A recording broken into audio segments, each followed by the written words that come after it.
Alright guys, welcome back. So we're getting right back into working on the entryway table here. So what we're going to be doing in this video is getting all of the internal stuff built out. Then by the end of the video, we're going to have the entire structure of this fully glued up so that all we really have left to do is build out our doors, drawers, and kind of the internal sections here. So the very first thing we're going to do though, before we do anything else, is we're going to cut our curves into these front and back long stretchers, as well as these middle side stretchers, because we want just a slight curvature to these, just to add a little bit of visual interest. Right now we just have that straight bar, not super exciting, but if we just add a little curve to it, it's going to be a little bit more interesting to look at. So before we get going with the project, I want to let you guys know that I started a Patreon page recently. I've got 3 different tier levels. If you join that top tier, you get unlimited access to all of my digital plans, SketchUp files, all that kind of stuff, including the ones for this entryway table project that we're working on at the moment. Also, as a perk of that top tier, you'll be invited to the monthly design sessions that I'll be hosting through Google Meets. They're happening the first Saturday of every single month, and basically it's just a chance for you to hang out with me and everyone else that's part of that top tier, and we're just going to chat about designs, and you get the chance to either help me out or help out other woodworkers with their own designs, as well as you can get some input on your designs if you're working on a piece of furniture that you need some help with.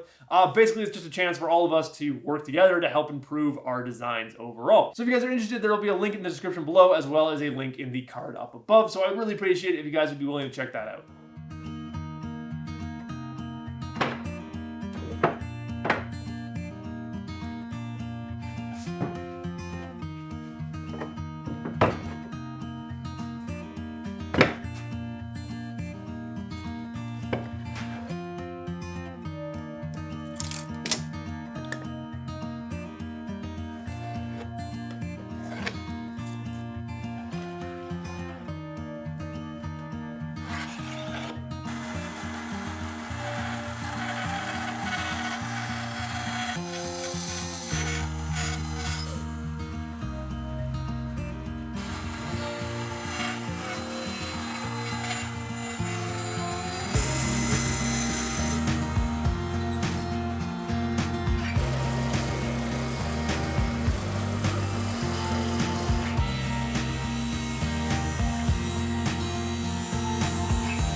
So while on a project where I'm doing all this traditional joinery, am I just throwing some screws in to hold in these support bars? And honestly, that's a pretty good question. So for the majority of the project, we're using mortise and tenon joinery. Now, the more modern equivalent to that would be pocket hole screws. Now, in the case of this project and most of my project, I think that pocket hole screws are a butt-ugly form of joinery because on the interior, they just look horrible. Whereas a mortise and tenon joint that comes together all nice and cleanly looks really good. So in that case, for the aesthetic of the piece, I think that going with the traditional joinery of mortise and tenon is much better than going with modern screws. In this case though, there's no point going through the effort of making a traditional joint because in that case, I have to just do all the setup on the table, so I have to do all these different cuts on all these different pieces. Whereas here, all I had to do was drill 10 holes across the 2 pieces here, screw them on, and we're good to go. We're moving on to the next point. There's no glue drying time, there's no stopping and waiting. But the biggest thing here is that the joint that you choose to connect 2 pieces of wood is fully up to you. You know, you can go hardcore traditional, you can go fully modern, as long as whatever joinery method you choose is going to support the weight that it needs to support, or fix the 2 pieces of wood in whatever way they need to be attached. That is all that matters. While we're on the topic of screws, I just want to quickly mention the ones that I'm using here are these high performance flooring screws from Home Depot. I don't know why they work so much better than any other screw I've tried. The threads on them are really weird. It's like they have a double thread. It seems like they have a coarse thread and a fine thread in them. I don't know. Again, I can't really explain it. They just seem to work better than kind of your standard screw. So next up, we're going to build up the base of our cabinet sections and kind of the central support structure. So what we need is a frame to sit on these support pieces that we're then going to have our vertical dividers tie into, as well as we'll have some solid panels where our cabinets are going to be, so that area is actually fully sealed up, because obviously you don't want to put something in a cabinet and have it fall through a hole. So with this frame, it's going to be really important to intentionally make it slightly oversized. I know that my length across here is 51 and 5/16 between these 2 posts. And so with that number, I now know that when I get this whole frame together, I have to take a 1/16 of an inch off either side. I can do that with the hand plane, the track saw, whatever, to then make that frame drop in here nicely. So that leaves me with some adjustability later on to make sure that I do get a perfect fit in here.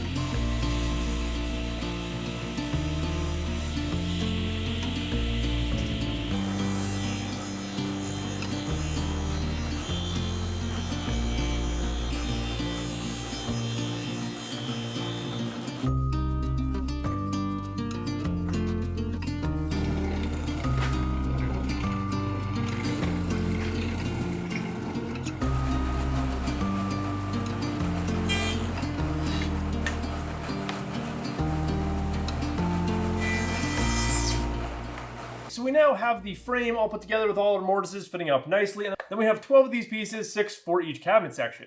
Now, you might be wondering how this is going to work, because normally with a tongue and groove bottom panel, you want one side of your piece would have a tongue, one side would have a groove. But in this case, we have 2 grooves. So what we're going to be using here is called a spline joint. Now, splines are something that is often confused for what you would use on the outside of a miter. Those are called keys, just so we're kind of straightening out the joint terminology here. A spline joint is anytime you have 2 pieces of wood, and then you introduce a third piece of wood down the middle of a groove to then create the structure between them. It's basically the same idea as tongue and groove, but it works great in a case like these pieces that we have here, where I really wanted to use some of this quarter sawn grain from this ash that's really straight, really beautiful, but it's just not wide enough to actually make tongue and groove pieces. So in this case, I can use the slightly narrower stock. I still get all the strength of a tongue and groove joint, but I don't have to go and cut extra wide pieces to then cut a tongue onto. So using a spline joint like this is a little bit more efficient on your overall materials. So what I'm going to try doing here is rather than making my splines out of ash so that they would blend in, I'm going to make them out of some walnut scraps. Now, I wouldn't be cutting down walnut stock or anything for this specifically. I have a whole bunch of walnut scraps that I think are going to be the kind of the perfect size for this.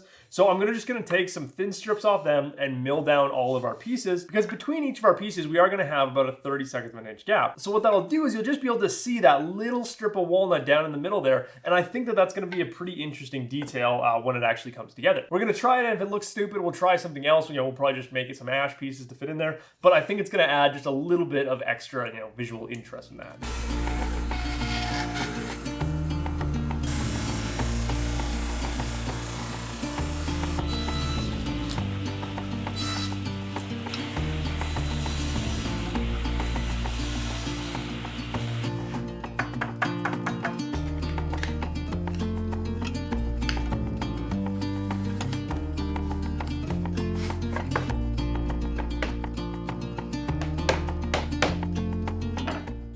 So I've got the pieces in and they're looking really good. Now you probably can't pick it up on the camera from this angle, but our grooves are pretty dang deep. And I did this intentionally because I know from the top of this panel, we're going to be removing anywhere from a 1/16 to 3/32 of an inch of material. So if I made the grooves too shallow, I would end up losing them as I remove that material. So I went a little bit overkill, and honestly, I kind of like it. The one thing I will mention here is that doing the walnut splines definitely doesn't add anything. I don't think there's any reason to be turning a piece of walnut into a whole bunch of splines. I don't think you actually notice a difference. So what we're gonna do now is get this whole piece glued up and ready to go. That way tomorrow when I come in, I can flatten it through the drum sander, get it down to the final thickness that I want, get everything cleaned up. Then we'll actually be ready to fit it up into our main structure, and then we'll be able to get the main structure ready to go for its final glue up too. What this has kind of inspired me to do though is I think that I'm going to make the whole design of this piece based around doing this slat structure, because we're going to be doing it on the top. We now have it inside the cabinets. I think I'm also going to bring it around to the doors and the side panels, because what I was going to do originally was just put flat panels in there, or maybe do like a co-profile or something like that. But I think now, because we have this kind of slat structure in a few different places, I think it'd be cool to bring that design detail out to the outside.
Okay, so this project is kind of taking a bizarre turn in the best way possible. I just finished up the side panels here, or well, we got the joinery done anyway. We still need to go through and finish sand all this stuff and do our roundovers or chamfers or whatever we're gonna do on the edges here. But this looks amazing. So much better than what I originally planned. Originally, it was gonna be a two walnut panels just floating in there. So this is gonna be super beautiful once we actually get it all oiled up in that. And I know it's really hard to notice on camera, but I also incorporated the step design. So we've got our top thickness with the outer 2 bars. We then step down to our vertical pieces here, and then just barely, it's about, maybe a 36th of an inch difference between our walnut pieces and these outer ash pieces. But there is a minor difference. Again, not super noticeable, but it is there, and I think that it does add a lot of interest to it. This is one of the things why I love just kind of letting myself go with the flow of a project, because initially, I never thought about any of this with this project. It was going to be a fairly clean, simple, kind of my standard furniture-looking pieces. But now, all because I didn't buy a big enough piece of wood to book match and make the top panel, now the whole look of this entire piece has changed, and it's going to be amazing. It's going to be something that is so unique and definitely just shows off a different mindset or technical skill that you don't normally see in pieces of furniture.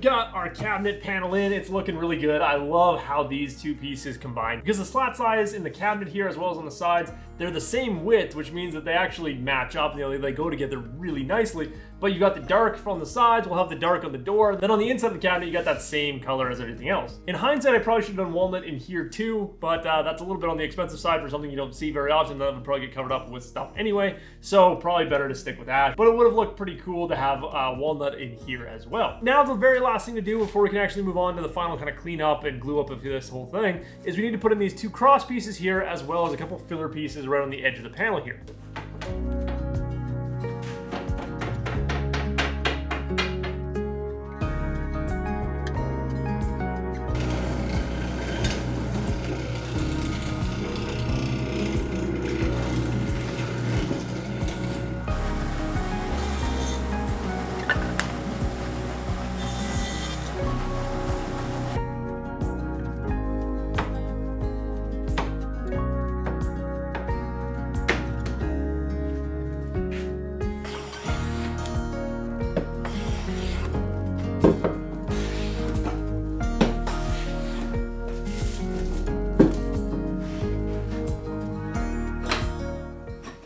Okay, so we're getting there. Last step is to just go through, clean everything up, add in all of our edge profiles and that, and just kind of finish this thing up. Now, like I've said a few times, this is a developing process. One of the things that I kind of screwed up on is when I was cutting the mortises in this top area, I forgot that I wanted to remove enough material around here to step it below the actual legs. So my mortises are going to be too deep, and if I try to remove enough material to step this top piece below the legs, those mortises are going to show right through. So we're going to wait till after the glue up to flush up this front bar because we're a little bit proud on both sides here. So we'll flush that up. Then we'll just carry the same chamfer that we're going to put on our legs here up onto this top area here. So we'll have a little bit of an overhang over our doors and our drawers and all that because our doors and our drawers are going to be flush with this bottom bar here. So we're going to be sanding everything up to 220 grit on the drum sander and then finishing off with a 180 grit hand sanding.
So I wanted to walk you guys through the process of adding the chamfer to this tendon because I just did it on the other side, as you guys saw, and it actually worked out really well. Now this took me a minute to figure out how best to do this because the first thing I had to come to terms with is the fact that I can't use machinery to do this chamfer. I have to use my block plane or hand plane or something to make this chamfer on here. But the problem that I've had with the block plane in the past is getting an accurately depth chamfer around all four sides because you're doing everything by hand and by eye. It's not the most accurate process. But in this case, because these chamfers are going to be going so close to this piece, I do want them to be a fairly accurate depth. Now the way I figured out to do it is I just set my combination square to 1/8 of an inch. And all I'm doing is just as I go along, I'm just holding it up to that chamfer that I'm cutting, and as soon as the point of the combination square lines up with the end point of that chamfer, then I know that everything's going to be lined up nicely.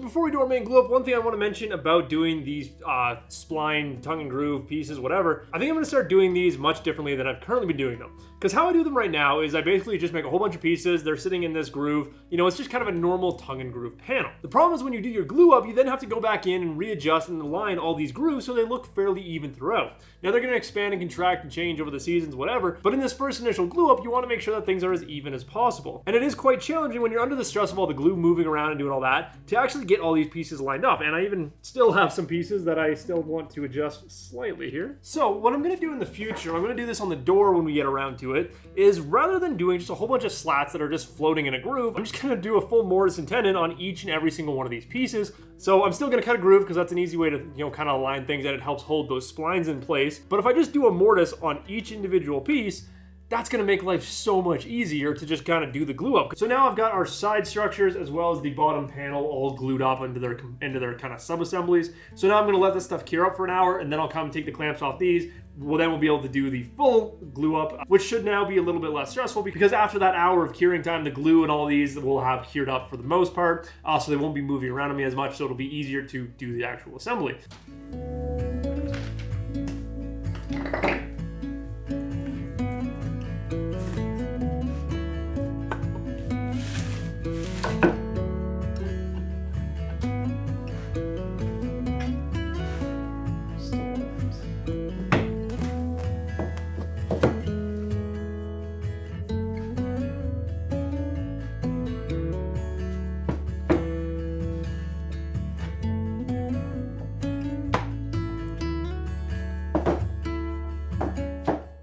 Okay, so it's glued up. That's all I can say about that one. I've had the past few projects I've talked about how I've been having particularly good string of glue ups. I've been been taking my time, be patient with it. This was not one of them. What I should have done, and what the proper procedure would have been, is to start with just doing the sides. So we started with our side panels. That was a good idea. That was, that method worked out well. But it's done now. We're gonna have a ton of cleanup work to do, so that is gonna be fun. I can look forward to doing that. I got glue squeeze out everywhere, so probably what I'll be doing with this project to clean up all the glue squeeze out that I now have caused is doing a lot of grain popping. So that's where you spray water on the wood and it behaves in much the same way as when you put oil or stain on it. So it highlights areas where you have water and makes it so that you can actually clean them up before you go to put oil or stain on it and you actually find out the hard way. Because at least with water, it dries up really quickly. It's very easy. Once it dries, you can sand it, it's fine. We're gonna call it there. We're gonna see what we do in the next video. But anyways, guys, I hope you enjoyed it and I will see you in the next one.